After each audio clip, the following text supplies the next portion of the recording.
Kita berdoa. Kami puji Engkau ya Tuhan Allah pemelihara kehidupan kami untuk setiap berkat melimpah yang boleh kami rasakan dalam kehidupan kami. Terlebih pada hari ini kami akan mendengarkan firman-Mu. Kami mohon kepadamu arahkan hati kami, jiwa kami untuk menerima firman-Mu supaya kami boleh melakukannya di dalam kehidupan kami. Dalam Kristus Yesus kami berdoa. Amin. Firman Tuhan renungan harian untuk kita Sabtu 10 Juni 2023 tertulis di Roma pasal 12 ayat 16. Hendaklah kamu sehati sepikir dalam hidupmu bersama, janganlah kamu memikirkan perkara-perkara yang tinggi, tetapi arahkanlah dirimu kepada perkara-perkara yang sederhana. Janganlah menganggap dirimu pandai. Demikian firman Tuhan. Saudara-saudari yang terkasih dalam Yesus Kristus, ada seorang teolog Kristen bernama Andar Ismail dalam bukunya yang berjudul Selamat Memanusia, mengatakan bahwa tiap orang memang terlahir dengan tubuh manusia, namun kemanusiaan bukan hanya diukur dari tubuh manusia, melainkan juga dari jiwa, yaitu pola pikir dan pola laku. Oleh karena itu, sepanjang hidup tiap orang perlu memanusia, yaitu bertumbuh dan belajar menjadi manusia. Demikian halnya yang terjadi pada konteks masyarakat di Roma. Banyak orang-orang yang merasa pintar, merasa kuat, merasa hebat, menindas orang-orang yang mereka anggap lemah. Sebagai manusia, mereka tidak memanusiakan orang-orang yang ada di sekitar mereka. Saudara yang terkasih, bacaan renungan kita hari ini mengajak untuk hidup sehati, sepikir dalam kehidupan bersama, dan jangan menganggap diri kita pandai. Paulus menekankan hal tersebut karena ia mengetahui situasi dan kondisi yang terjadi di tengah-tengah kehidupan orang-orang Kristen pada saat itu. Itu sebabnya Paulus menekankan kasih Allah sebagai dasar kehidupan orang-orang percaya.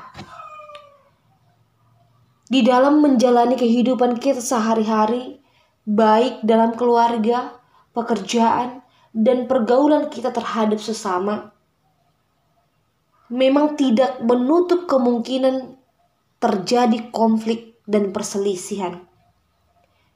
Hal itu bisa saja terjadi karena berbagai macam sebab. Misalnya perbedaan pendapat, kurang dihargai, kurang diperhatikan, dan berbagai penyebab lainnya.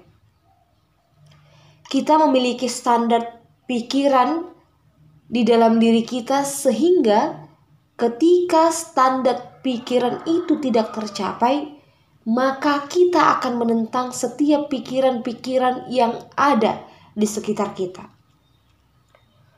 Namun berbeda halnya dengan yang dikatakan Paulus pada Roma 12 ayat 16.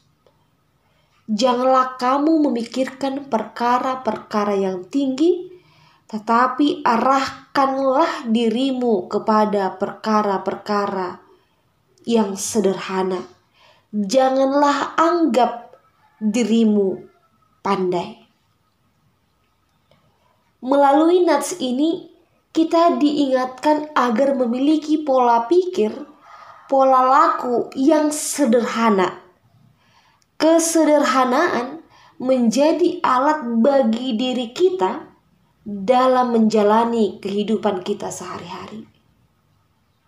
Salah satunya yaitu rendah hati, merupakan contoh kesederhanaan yang nyata. Ketika kita merendahkan hati kita, maka Roh Kudus akan bekerja atas diri kita. Dan bukan lagi mengandalkan kekuatan pikiran kita. Janganlah kita pernah menganggap diri kita pandai atau ahli atau profesional di hadapan Allah. Meskipun dunia menyanjung kita, tetapi biarlah Roh Kudus mengarahkan diri kita kepada hal-hal sederhana yang menyukakan Allah. Bukan hal-hal yang tinggi yang memuaskan keinginan daging, keinginan mata yang menjadikan keangkuhan dalam hidup kita. Bapak, Ibu, saudara-saudari yang terkasih dalam Kristus, Yesaya 5 ayat 20 sampai 21 berkata, celakalah mereka yang menyebutkan kejahatan itu baik dan kebaikan itu jahat, yang mengubah kegelapan menjadi terang dan terang menjadi kegelapan, yang mengubah pahit menjadi manis dan manis menjadi pahit. Celakalah mereka yang memandang dirinya bijaksana, yang menganggap dirinya pintar.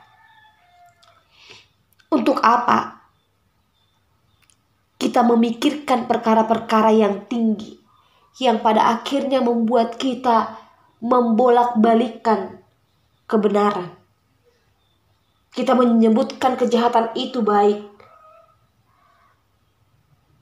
dan kebaikan itu jahat.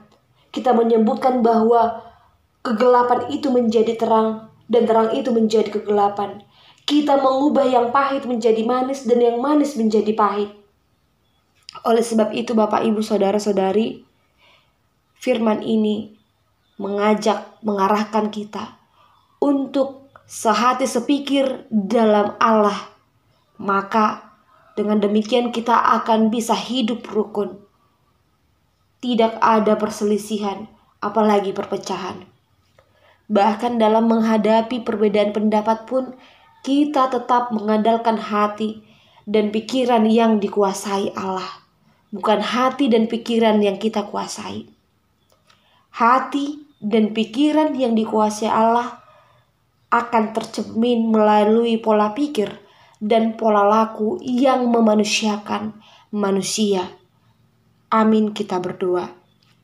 Terima kasih Tuhan, kami telah mendengarkan firman-Mu.